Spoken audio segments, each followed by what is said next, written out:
The word Chinese refers to Standard Chinese, which is based on Mandarin, but it also refers to a large group of languages and dialects spoken throughout China and indeed throughout the world. All Chinese languages are tonal languages. The meaning of a word depends on the tone or the tones that you say it with.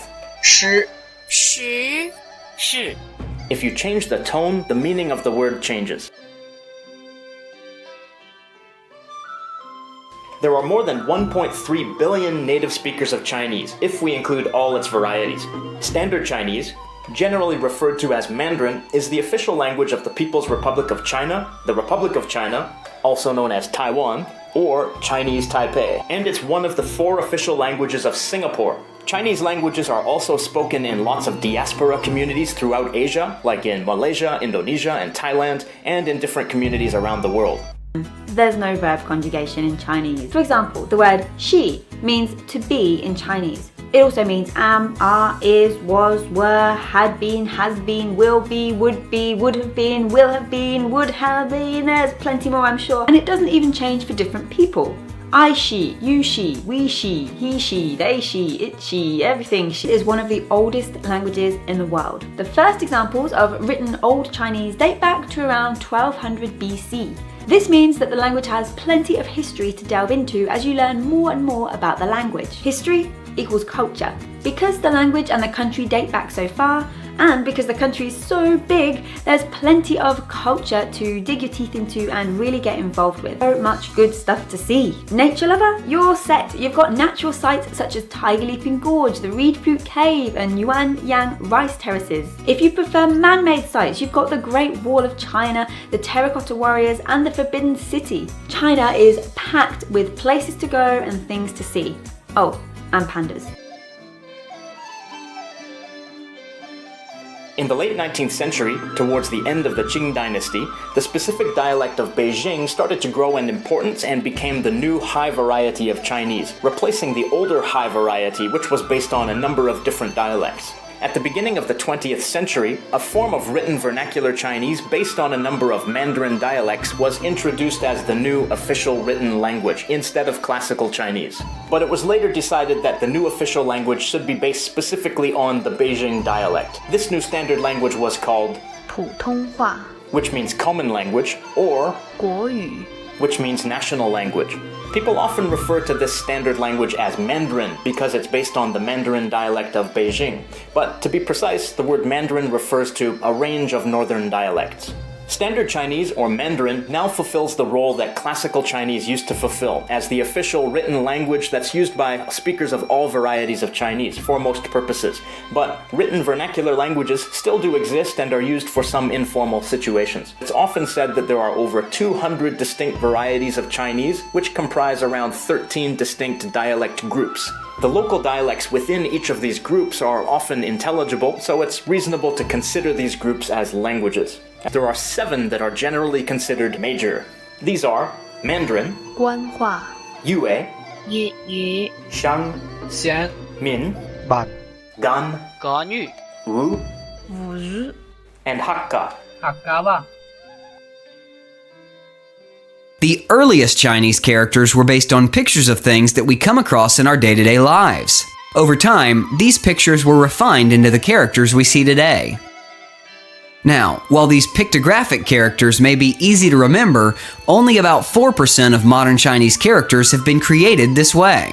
Create indicative characters where basic concepts are represented with a small number of simple strokes, such as the characters for 1, 2, and 3, and above and below. The other way was by combining existing characters together to give new meanings. These types of characters are known as associative characters. For example, the character 从 is created by combining one person character behind another person character to convey the meaning to follow. 3 trees here are combined in the character for 森 to mean a forest. It still only covers about 14% of modern Chinese characters. The pictophonetic method. Let's say we want to create a character for the word 湖 meaning a lake. We start off by taking an existing character that has the same sound, in this case the character 湖 meaning Mongol or Tartar, 2 of the northern tribes of China. We then add a picture radical to differentiate the character and to convey its meaning. In this case, we add the water radical to the left, and now we have a new character for the word hu, meaning lake. Using this method, we can also create the character hu, meaning paste, by adding the rice radical. Paste, in ancient times, often being made from rice flour. Around 80% of modern Chinese characters have been created this way. Generally, they're on the left, top, or outside of the character. But they can also occur on the right, bottom, or inside of the character. Unfortunately, there is no guaranteed way of locating radicals, and for a small number of characters, the radical can only be identified by referring to a dictionary. Just look at the tree radical in these characters, or the grass radical here, or the hand radical here, or the eye radical here. They are all very easy to identify. A phonetic drift, where the pronunciation of the phonetic component is modified between characters. Take the simple character 半. Using this character as the phonetic component, we can create a new character by adding the person radical, giving us the character 半, meaning a companion. So far, so good. However, in this character, 盼, we can see that the pronunciation has changed from the original B sound to an aspirated P sound. This is also the case for this character, 盼, meaning to rebel. In this character, 胖, we can see that the sound has drifted further from the original nasal N sound to the nasal NG sound. This phonetic drift has come about because characters have been developed over thousands of years by Chinese people speaking varying dialects. Phonetic drift mostly occurs between similarly sounding initials. For example, the Z and C sounds here in 足 and 醋. There are 3 key steps to learning Chinese characters efficiently. Step 1. First, you should start with the simplest characters. Although characters are written as a series of strokes, they are more logically thought of as consisting of one or more basic components. Before studying complex characters, you should familiarize yourself with the basic components. For example, beginner students might not realize that the characters 木 and 耳 here are actually 2 different characters, not the same character written differently. The same with 人 and 入. So it helps to see them together and study them at the same time. Step 2. Once you're comfortable with the basic components, you can start looking at characters that share a common phonetic root. That way, you can leverage the pictophonetic method to quickly learn series of related characters. Sometimes the pictophonetic method works really well, like in these characters that are all based on the character 方. Other times it works well, but there is some phonetic drift. There are also times when it works well for some characters, but not for others. Even so, it makes sense to study these characters together so you know where the exceptions are. Step 3. Finally, you should study easily confused characters together. For example, these characters have no real relationship to each other, but are easily confused. Studying them together helps you to learn how to differentiate them so they're easier to remember. If you are systematic and approach learning Chinese characters the right way, you'll be amazed at how quickly you can learn them.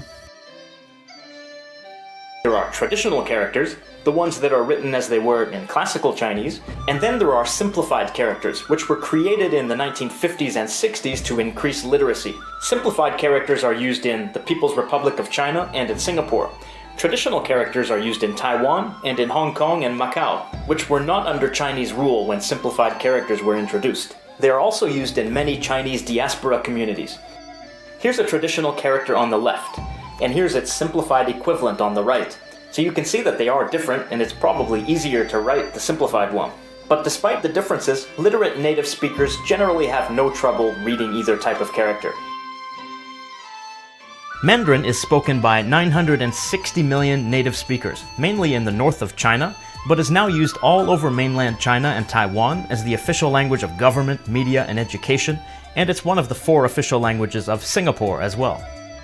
Cantonese, on the other hand, is spoken by 50 to 60 million native speakers in Hong Kong, Macau, Guangzhou, and some adjacent areas, as well as in Chinese diaspora communities around the world. The difference between Mandarin and Cantonese lies in pronunciation. Both of these languages are tonal languages, but they each have a different number of tones. Mandarin has 4 tones, plus 1 neutral tone. There's a high flat tone, a rising tone, a falling rising tone, a falling tone, and the neutral tone.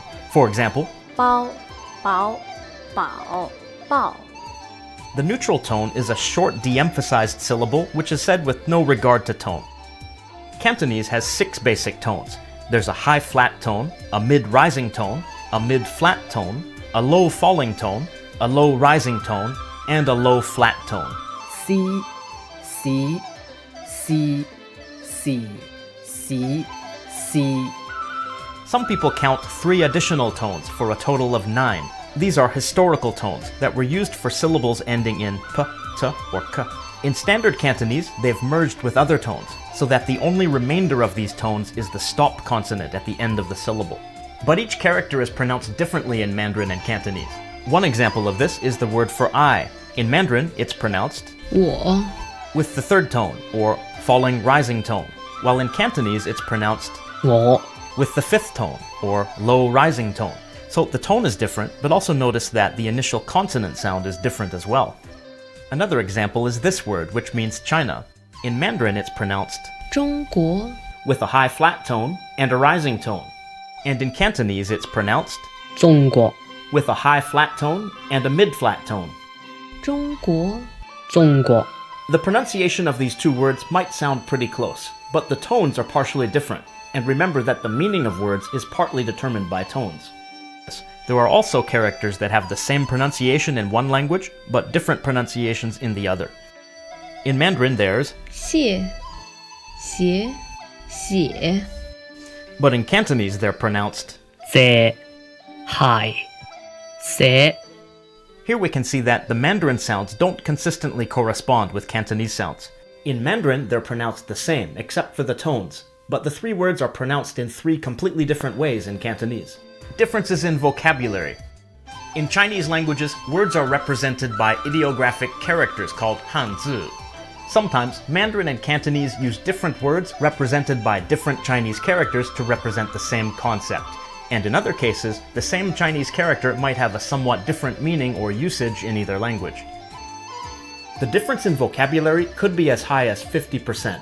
That's when comparing Mandarin to spoken Cantonese and written vernacular Cantonese. Here are some examples of different vocabulary. These words function as copula verbs, like is in English. 是 Is used in Mandarin. When read in Cantonese, it's pronounced, C but the typical Cantonese word is. 海 This character is also used in Mandarin and is pronounced, 系 but it's used with the basic meaning of relation or connection. These are negation words meaning no or not. In Mandarin, it's. 不 Again, this word is also used in Cantonese and pronounced, but but it's used more often in standard writing than the colloquial Cantonese word. This word is not used in Mandarin. These are the words for bus. In Mandarin, it's. 公共汽车 These 4 characters could be translated literally as something like public shared gas car, but normally these 2 characters form the word meaning public, and these 2 form the word meaning car. In Cantonese, it's. 巴士 a word derived from the English word bus. 2 Chinese characters with sounds similar to those of the word bus were chosen to represent this English borrowing. This type of borrowing from English is more common in Cantonese, particularly in the Hong Kong variety, because it was a dependent territory of the UK. In mainland China, Singapore, and Malaysia, simplified Chinese characters are used for Mandarin, while traditional characters are used in Taiwan. As for Cantonese, in Hong Kong and Macau, traditional characters are used. In Guangzhou and surrounding areas, people normally use simplified characters for Cantonese. Some people think that Mandarin is always written in simplified characters and that Cantonese is always written in traditional characters, but it's not that simple.